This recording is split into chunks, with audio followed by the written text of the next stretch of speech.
Comment reconnaître la voix de l'âme quand elle se manifeste dans notre vie ou quand elle commence à se faire entendre dans notre vie? Vous entendez tous bien? Oui, Bien.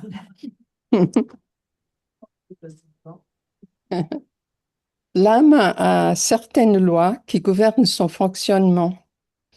Ce sont ce qu'on appelle aussi les lois du travail de groupe, parce que l'âme, elle est toujours conscience de groupe, elle est toujours conscience du plus grand tout et du bien commun. Elle n'est pas limitée par notre individualité, par notre soi séparé. Elle qualifie, elle différencie, elle discerne, mais elle ne sépare pas. Donc, qu'est-ce qu'une loi, pour commencer? Dans le sens spirituel du terme, la loi est une impulsion qui part d'une entité évoluée plus grande, intelligente et poursuivant un dessein. C'est une décision qu'elle prend pour coordonner ses forces de façon à mettre en œuvre un plan déterminé. Cette loi de cette entité s'applique à tous les êtres compris dans elle. Ainsi, les lois de la matière s'appliquent à tout ce qui est matériel. Les lois de l'âme s'appliquent, de l'âme universelle s'appliquent à toutes les âmes, car toutes les âmes font partie de l'âme une.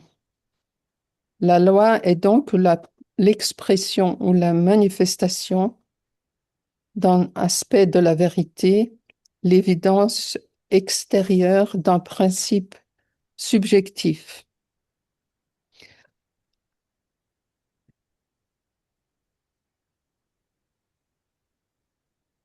Il y a un beau texte du maître Djwalkul qui dit: Arrivé au sommet de la montagne de la vision, d'où l'œil embrasse un horizon plus vaste, l'homme comprend qu'une loi n'est qu'impulsion spirituelle, manifestation de la vie de l'être en qui il a la vie et le mouvement. Cessant de faire obstacle à ces lois, il apprend que cette impulsion démontre un dessein intelligent, sagement dirigé et fondé sur l'amour. Donc, quand l'âme commence à fonctionner en nous, notre vie est dirigée par ces lois et elles nous conduisent à suivre les voies de l'âme. Ces lois s'appliquent non seulement à nous en tant qu'individus, mais aussi aux groupes et aux nations et à l'humanité tout entière. Et ces lois sont décrites dans deux livres d'Alice Bailey. D'abord dans le traité sur le feu cosmique, dans la section sur les relations de groupe, où il les décrit de façon très large, mystique et symbolique. J'en ai tiré les formules, les symboles que nous verrons plus tard pendant cet exposé. Puis il en parle plus en détail dans tout un chapitre du deuxième volume du traité sur les 7 rayons qui parle de la psychologie ésotérique. Il y en a 7 lois. La loi de sacrifice, la loi d'impulsion magnétique, la loi de service, la loi de répulsion, la loi de progrès de groupe, qui est le but de cet exposé, la loi de réponse expansive et la loi des 4 inférieurs. Donc, il ne suffit pas de les connaître, il, il s'agit d'apprendre à les voir à l'œuvre dans notre vie, dans nos groupes et dans l'humanité toute entière. Nous entrons actuellement dans l'ère du Verseau, quand le travail de groupe prend de plus en plus d'importance. L'homme cesse d'être l'individu cesse d'être le centre, il prend sa place dans le cercle du groupe.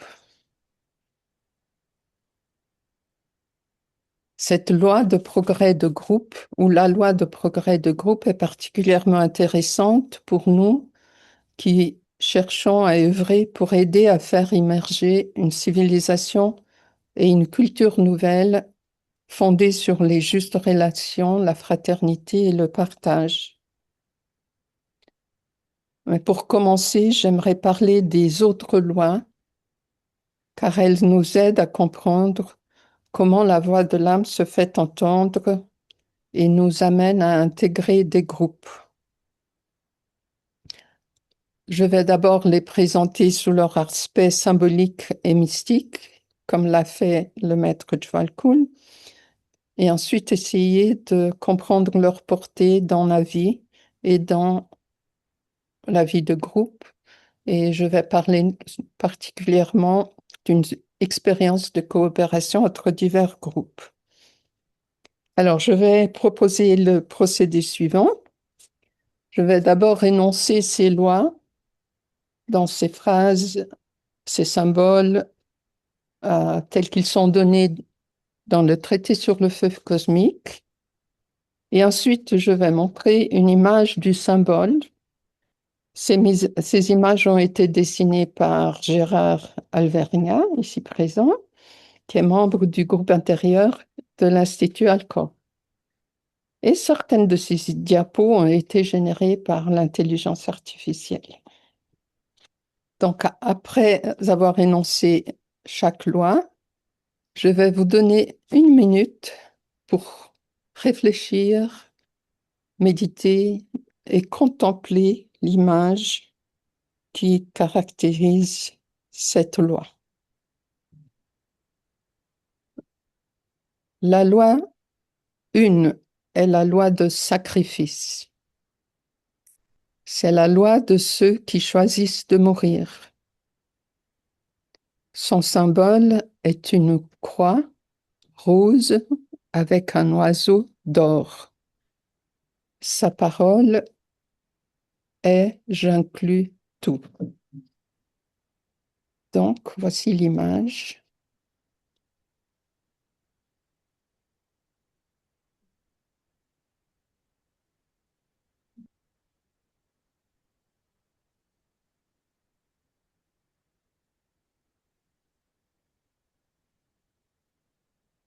Ah, je me suis trompée sur la parole. C'est je meurs tous les jours pour la loi de sacrifice.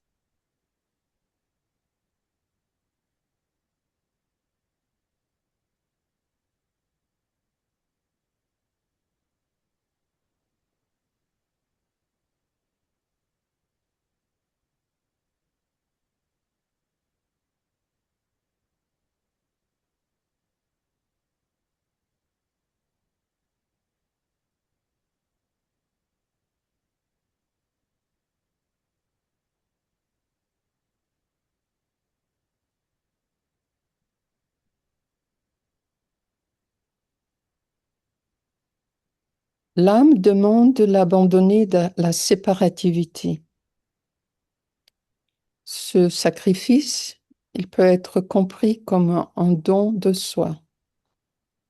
Et c'est par le don de soi que la création tout entière vit. La graine se sacrifie pour que pousse la plante. Les parents donnent de leur temps et de leur énergie pour élever leur enfant. L'individu renonce à ses intérêts personnels pour le bien du plus grand tout. Et contrairement à ce que l'on pense généralement quand on pense au sacrifice, ce soi-disant sacrifice fait en réalité jaillir une énorme joie, la joie de l'appartenance au plus grand tout, la reconnaissance de l'unité de toute chose. Je vois cela dans le symbole, dans l'oiseau d'or qui vole au-dessous de la croix, au-dessus de la croix. Et cette reconnaissance de l'unité avec toute chose conduit alors à la deuxième loi, dont la parole est justement j'inclus tout. La loi 2, appelée la loi d'impulsion magnétique, ou aussi la loi d'union polaire, a comme symbole deux boules de feu et un triangle qui les unit. Et sa parole est j'inclus tout. Donc, je vais vous montrer l'image et vous donner une minute de silence pour sa contemplation.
Quand nous reconnaissons l'âme en toutes choses et nous les aimons, nous les connaissons de l'intérieur. L'attraction d'âme à âme crée les relations et l'harmonie dans le groupe. La reconnaissance d'une unité sous-jacente entre tous les membres du groupe. C'est la loi la plus puissante dans notre système solaire, car c'est un système de deuxième rayon, d'amour-sagesse, d'attraction. Elle s'exerce en fin de compte entre l'âme de l'humanité et la hiérarchie de maîtres spirituels, le règne des âmes, et elle finira par évoquer une réponse des forces de lumière et de l'esprit de paix. Quand cette unité intérieure est reconnue, nous nous mettons instinctivement au service du plus grand tout. Quand les intérêts personnels se fondent dans le bien de l'ensemble, l'individu se met automatiquement au service de l'ensemble. C'est la troisième loi de l'âme, la loi du service. Symboliquement, c'est la loi de l'eau et des poissons.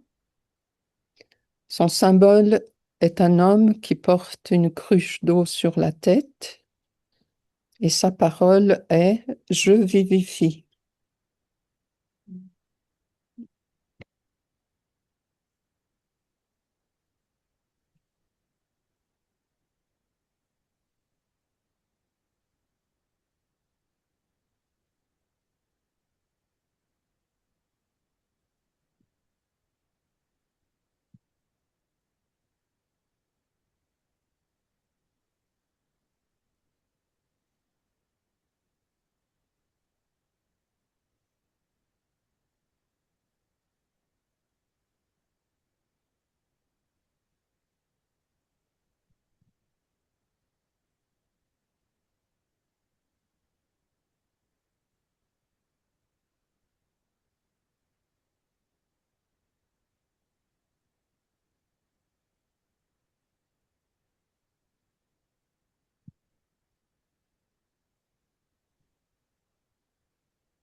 Cette image rappelle bien sûr l'image du verso et de l'eau qui vivifie.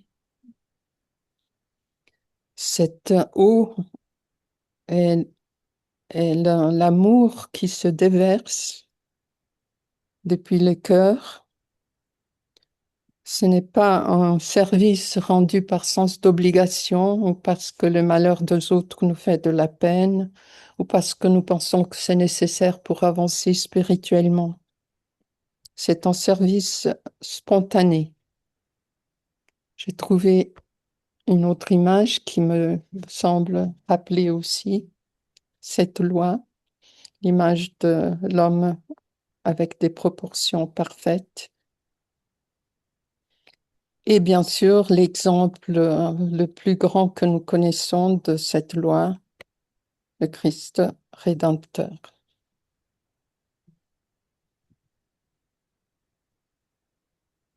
Et une fois que cette quatrième loi, que cette loi commence à agir en nous, la loi de répulsion entre en jeu également. La loi de répulsion est la loi de tous les anges destructeurs. Son symbole est un ange avec une épée de flamme tournant dans toutes les directions. Et sa parole est: je répudie le désir. En voici une image.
Quand cette loi est à l'œuvre dans notre vie, nous répudions tout ce qui nous éloigne de l'âme, du bien commun, de la conscience de groupe. C'est un refus qui émane du cœur et nous ramène à notre vérité essentielle. C'est le résultat du développement du discernement, la qualité mentale la plus haute qui prépare à l'intuition.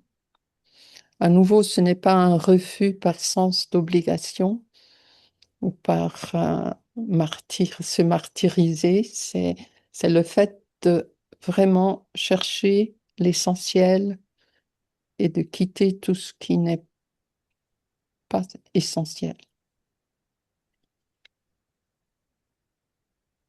Et quand ces quatre lois sont à l'œuvre en nous, la cinquième loi commence à se manifester.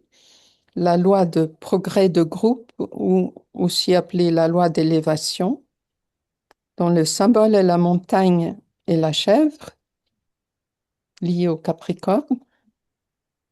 Et sa parole est: je suis l'évolution, j'inclus des groupes de plus en plus grands.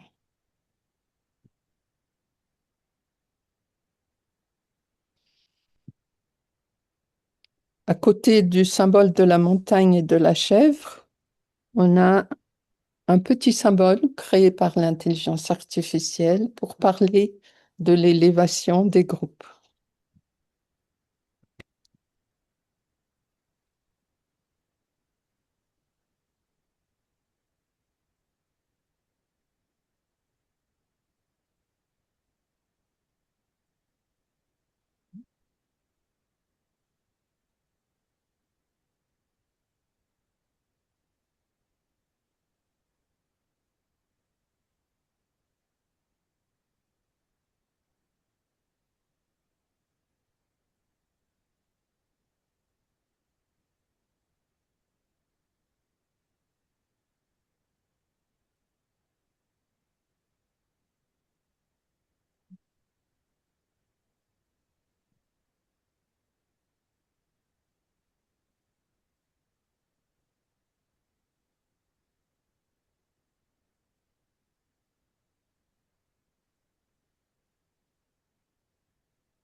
Donc, ayant sacrifié les intérêts personnels, reconnu l'âme en toute chose, s'étant mis au service du bien commun et répudié le non-soi, notre conscience embrasse des ensembles de plus en plus vastes.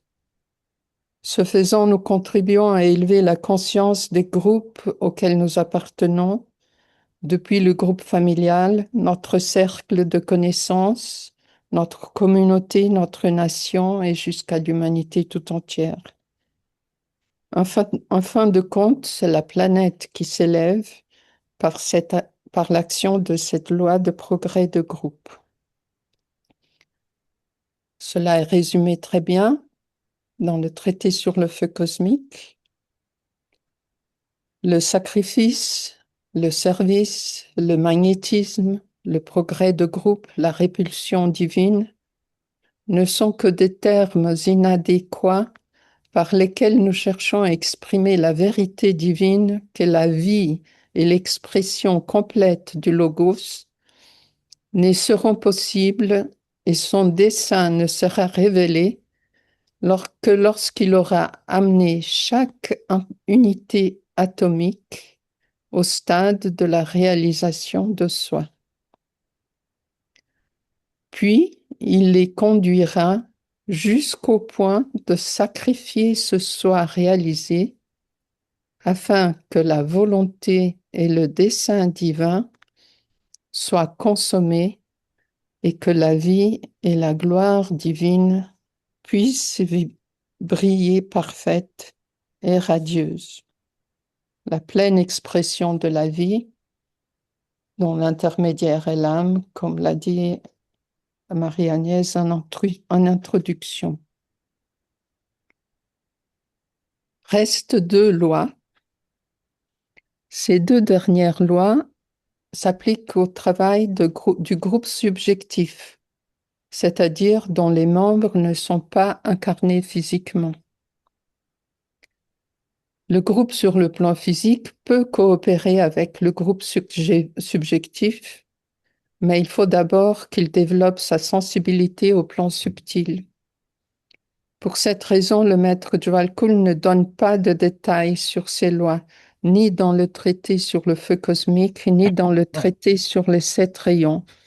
Il se limite à présenter leurs symboles, donc que nous allons voir, et la parole de ces lois.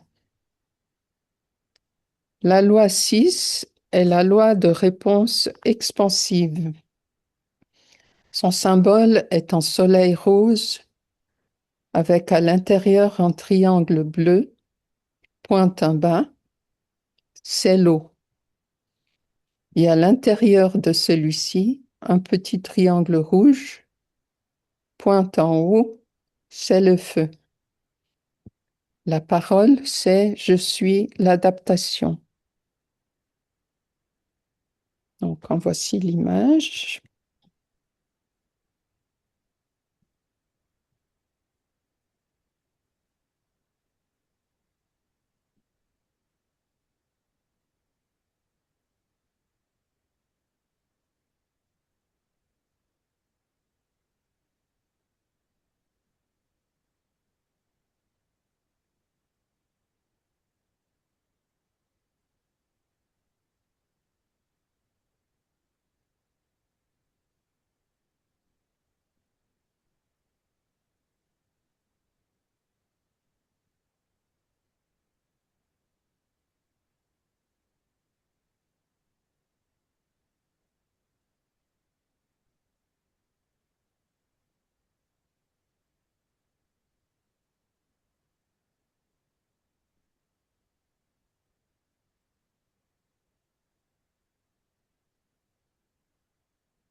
Dans notre méditation de groupe à l'Institut Alcor, nous parlons de la communion avec les membres qui sont sur le plan mental et sur le plan astral. Et je pense que c'est en rapport avec cette loi, puisqu'elle parle d'eau et de feu, qui sont des symboles du plan astral et du plan mental. la réponse expansive est la réponse à ces niveaux-là. C'est une réflexion personnelle sur cette loi. La septième loi est appelée la loi des quatre inférieurs ou la loi d'union éthérique. Donc, à nouveau, on a un plan subtil, cette fois-ci le plan éthérique qui est en jeu. Sa parole est « Je suis l'âme en profonde méditation ».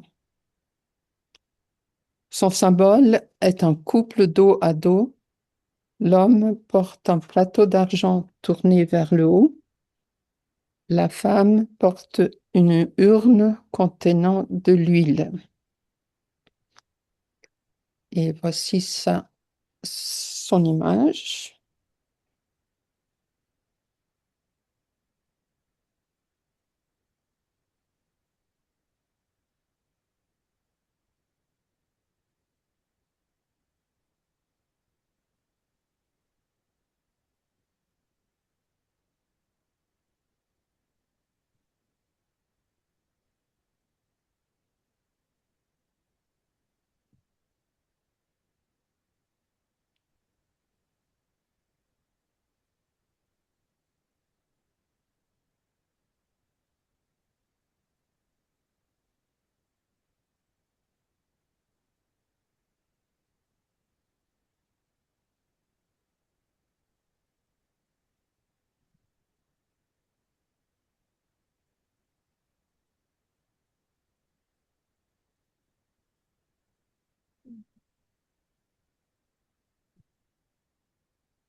Alors, pour essayer de voir à l'œuvre ces lois dans un travail de groupe, on a décidé de prendre l'exemple de l'intergroupe, qui est une initiative lancée par l'Institut Alcor en 2011 et dont la première réunion a réuni l'Institut Alcor, l'Institut pour une synthèse planétaire et l'association Volonté Esprit.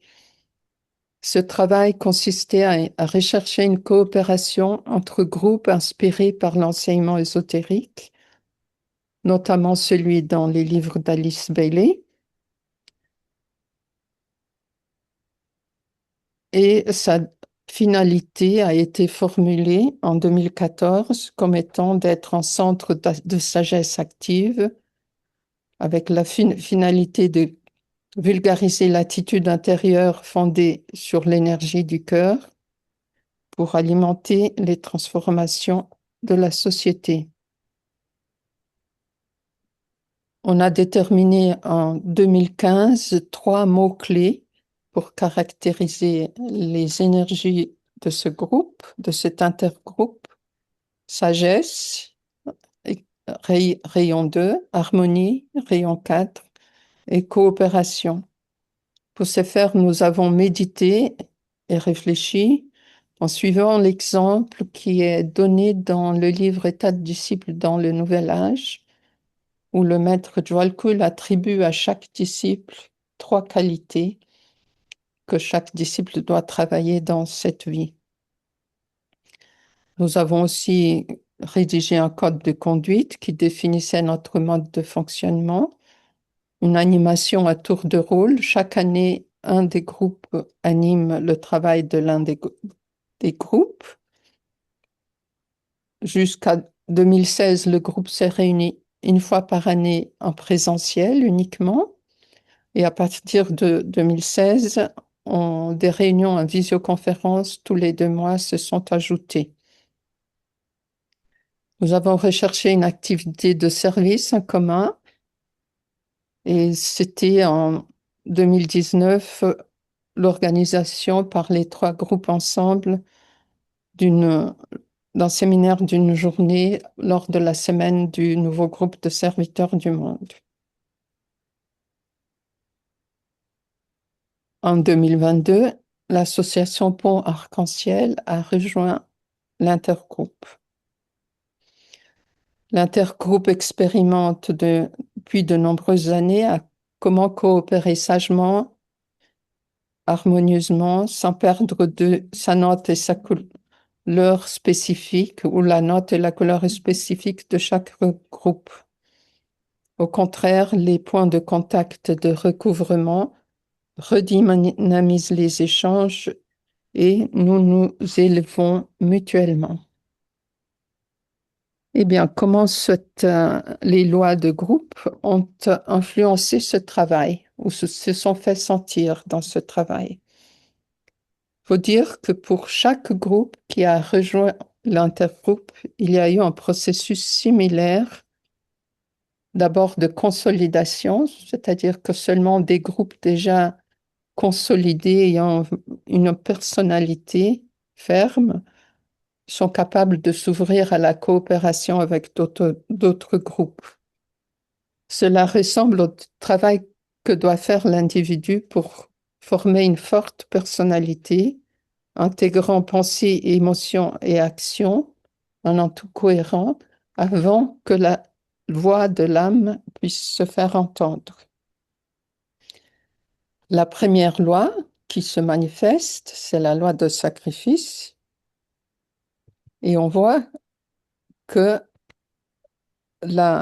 chaque groupe qui poursuit ses propres buts avec persistance, avec dévouement, a de difficultés d'y renoncer pour se fondre dans un groupe plus grand. C'est comme les nations qui ont de la difficulté à coopérer et créer des grands groupes comme la Communauté européenne ou l'Organisation des Nations unies. Cela demande un renoncement des intérêts nationaux si les groupes plus grands doivent fonctionner. Dans l'intergroupe, chaque groupe doit sacrifier une partie du temps et de l'énergie qu'il réservait d'abord à ses propres activités pour les consacrer à l'intergroupe. Je donne l'exemple du groupe Alcor, par exemple. Plusieurs objections ont été soulevées au sein du groupe avant d'arriver à cette décision de s'ouvrir à d'autres. Par exemple, le manque de disponibilité pour des réunions de travail supplémentaires, où nous avons parfois du mal à unifier notre pensée de groupe. Alors, pourquoi c'est compliqué la tâche avec d'autres? Et il y avait aussi la crainte de perdre son identité et d'être confronté à la critique et au jugement. Et cependant, nous nous sommes réunis, donc la loi d'attraction magnétique était à l'œuvre, l'impulsion magnétique était à l'œuvre. Sans amour et sans attraction, cette unité n'aurait pas pu être atteinte. Et cette unité se construit graduellement, on l'a constaté. Et l'outil le plus utile, c'était la méditation de groupe. C'est à partir du moment où nous avons adopté une méditation commune et des échanges réguliers au sujet de la méditation que l'unité s'est affirmée. Nous avons choisi pour cette méditation une méditation qui est donnée par le maître de Jwalku dans les livres États de disciples dans le Nouvel Âge, qui consiste à méditer sur 12 mots à tour de rôle. Donc, nous avons choisi de méditer sur chacun des mots pendant 2 mois et de partager ensuite nos réflexions. Et puis, nous avons recommencé en associant les mots 2 à 2, puis 3 à 3. Et finalement, ces mots se sont tout naturellement agencés en un cercle qui exprime la totalité de la qualité que cette méditation avait pour but de développer. Le tibétain définit, attends, j'ai ça quelque part. L'objectif de cette méditation comme étant d'entamer la tâche consistant à transmettre consciemment l'inspiration et l'impression grâce à un contact déterminé avec leur source. Si ce travail est exécuté correctement, les disciples et les groupes disciples pourront non seulement développer grandement leur propre réalisation, leur service et leur compréhension, mais aussi collaborer véritablement à la tâche d'extériorisation de l'ashram et faciliter le travail de la hiérarchie, et aussi aider à instaurer la civilisation nouvelle, les attitudes nouvelles et la nouvelle religion mondiale.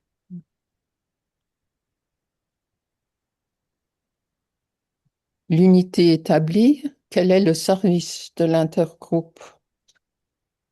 Ça, c'est une grande difficulté à définir puisque chaque groupe a déjà un service propre. Il nous semblait évident que vulgariser l'attitude intérieure fondée sur l'énergie du cœur impliquait la diffusion des enseignements spirituels. Et on a réfléchi à différentes possibilités, l'écriture d'une œuvre commune et l'organisation de conférences, dont le séminaire d'une journée lors de la fête du groupe de serviteurs du monde en 2019.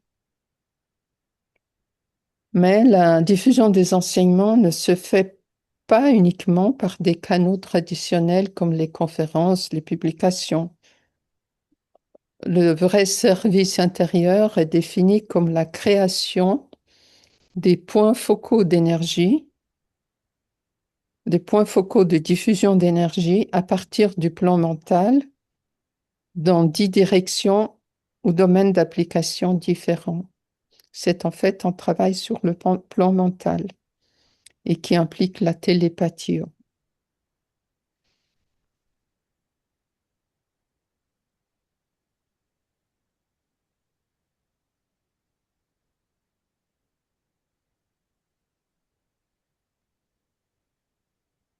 Et pour arriver à ce service, il faut aussi rejeter tout ce qui n'est pas essentiel. Il faut discerner le vrai service du groupe. Il ne s'agit pas de satisfaire des désirs, mais de répondre aux véritables besoins de l'humanité, alimenter les transformations de la société. Donc, la définition du service entraîne nécessairement la, la répulsion.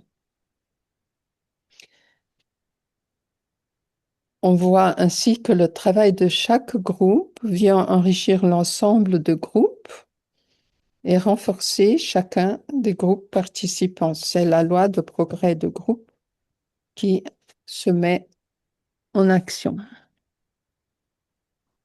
Ce, ce développement réfléchit à une petite échelle comment fonctionne le nouveau groupe de serviteurs du monde. Chaque groupe contribue sa part de lumière au réseau mondial de serviteurs. Ces groupes sont motivés par le don de soi, par l'amour du plus grand tout, par le service de l'humanité, par le refus de désirs d'acquisition, de biens matériels ou du pouvoir personnel. Ce groupe mondial, le nouveau groupe de serviteurs du monde, n'est pas une organisation, il n'a pas de statut, de règlement, d'organigramme ou de structure juridique.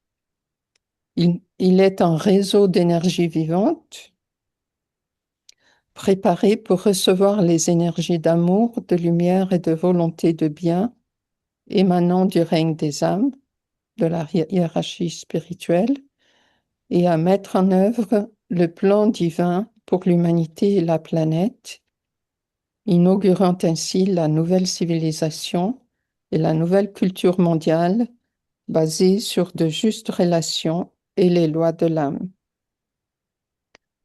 Les membres de ce groupe mondial sont disséminés partout sur la planète, sur tous les continents, dans tous les domaines de la société.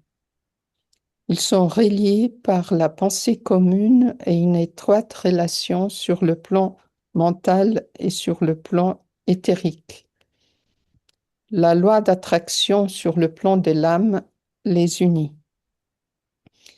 Ils constituent des points focaux par lesquels les transformations de la société sont possibles dans leur famille, dans leur communauté, dans leur vie professionnelle, dans le monde des relations internationales et économiques. En formant des ponts entre l'humanité et le règne des âmes, ce groupe de penseurs illuminés qui guident la destinée de l'humanité, le groupe de serviteurs du monde, contribue à l'évolution de l'humanité. Donc, je suis l'évolution. Cette année, comme tous les 7 ans, un impact particulier d'énergie cosmique vient renforcer les serviteurs du monde et donner un nouvel élan à ces activités de service. Ces énergies sont reçues sur toute la planète pendant une semaine qui commence le 21 décembre au moment du solstice. Cette semaine, qui est appelée la fête du nouveau groupe de serviteurs du monde, est célébrée dans le monde entier par des moments de méditation, de réceptivité aux impulsions nouvelles et aussi par un effort renouvelé de diffusion de nouvelles idées en relation avec l'établissement de justes relations humaines, de partage et de coopération au sein de l'humanité. Nous sommes tous invités à y participer et à vivre ensemble la joie dans le service mondial.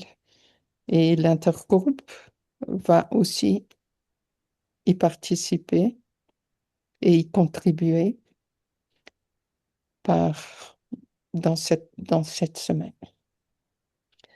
Merci. Et maintenant, c'est à vous de poser des questions, si vous en avez, ou des commentaires.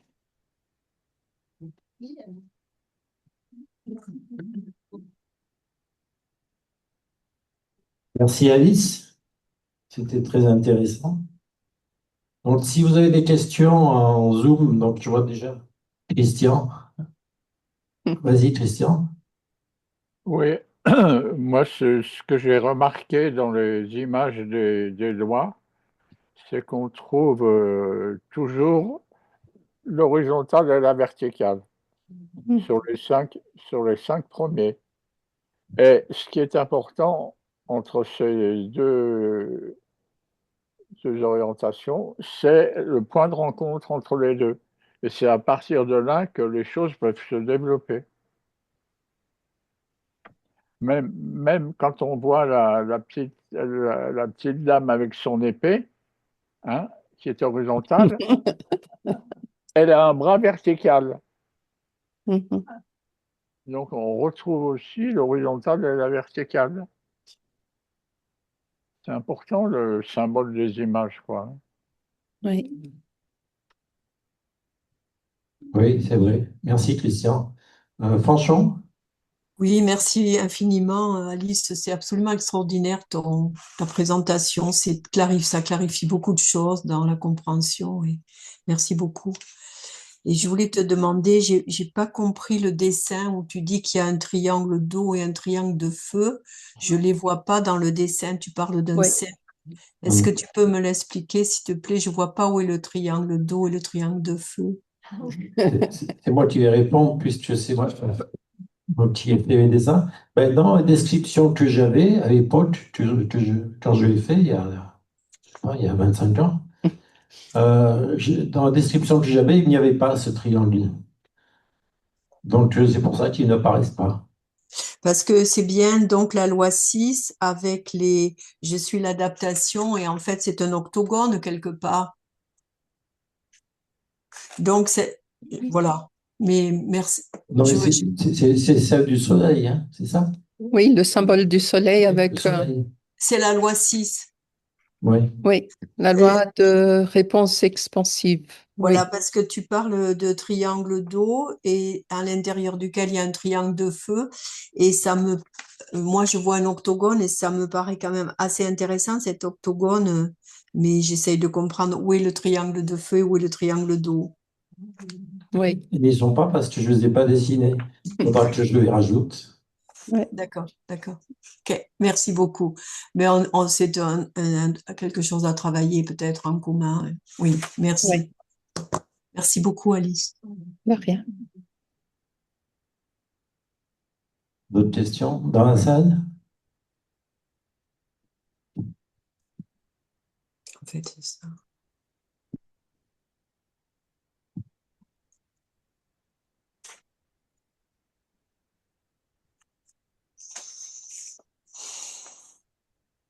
Non? Pas d'autres ressentis? Dans, dans la vie de l'intergroupe, justement, en connaissant les lois du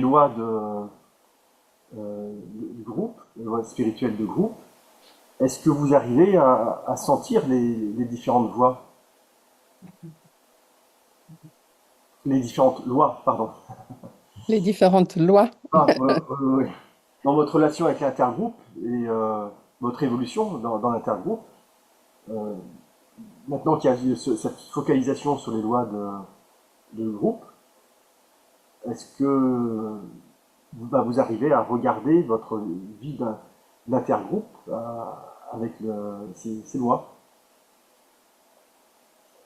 Bon, c'est ce que j'ai essayé de faire dans cette réflexion, Mhm. de voir ces lois à l'œuvre dans le travail de l'intergroupe. Mhm. Mais dans l'intergroupe lui-même, on n'a pas réfléchi à ça encore. C'était un travail que j'ai fait pour ces rencontres. Mhm.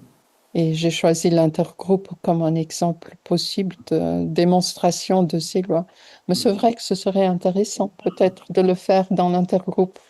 Tu veux, Je sais pas.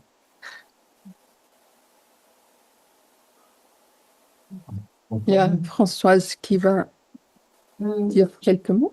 Je ne sais pas si ce sera la bonne réponse, mais j'ai été assez agréablement surpris de la facilité avec laquelle, maintenant que ce corps est constitué autour de sagesse, harmonie, coopération, on s'ouvre avec beaucoup de naturel, avec l'éthique vivante, Initiative 2025. C'est comme si cette base euh, solide faisait que c'était assez facile de trouver des frères et sœurs et des identités de vue. C'est comme une facilité, comme un chemin qui est plus facile. Voilà, c'est un peu comme ça que je tenterai de répondre sans qu'on le mette au, au- au milieu de nos préoccupations et de nos échanges, mais il y a cette facilité, cette ouverture à d'autres courants de pensée. Voilà ma réponse. Oui, et je pourrais rajouter, ainsi que l'a dit Alice d'ailleurs au tout début, la première loi, c'est la loi de sacrifice.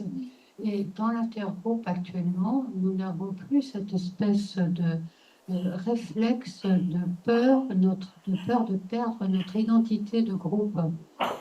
Je pense qu'Alice a bien insisté sur le fait qu'il fallait d'abord que le groupe soit bien constitué et bien solide dans son objectif et dans sa cohésion intérieure pour ensuite se permettre de s'ouvrir en toute sécurité à d'autres groupes sans perdre son identité dans son travail intérieur, mais vraiment en voyant ensuite quel est l'intérêt de l'intergroupe, quel travail, qu'est-ce que l'on peut apporter dans l'intergroupe et qu'est-ce que l'on peut faire ensemble sans que chaque groupe ait la peur de perdre son identité. Ça existait au tout début. Ça existait. Ça a d'abord existé dans la difficulté à créer l'intergroupe et puis ensuite dans les premières années, ça a pu exister. Et là maintenant, c'est plus un sujet.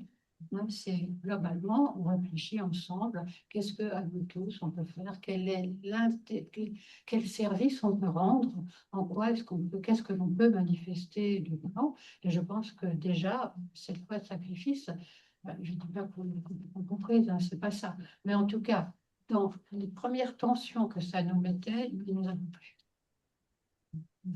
Donc, au moins l'application de cette première loi et puis de l'autre aussi. Enfin, naturellement, nous nous ouvrons. Naturellement, nous nous ouvrons. Et ça, c'est une énorme avancée. En 2011, quand nous avons commencé, nous nous demandions si c'était possible. Ok.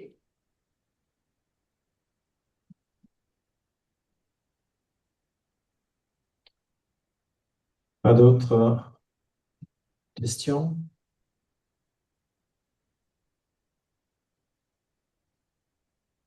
Au niveau timing, nous sommes bons, 12h24. Nous avions prévu 12h20 de faire une pause.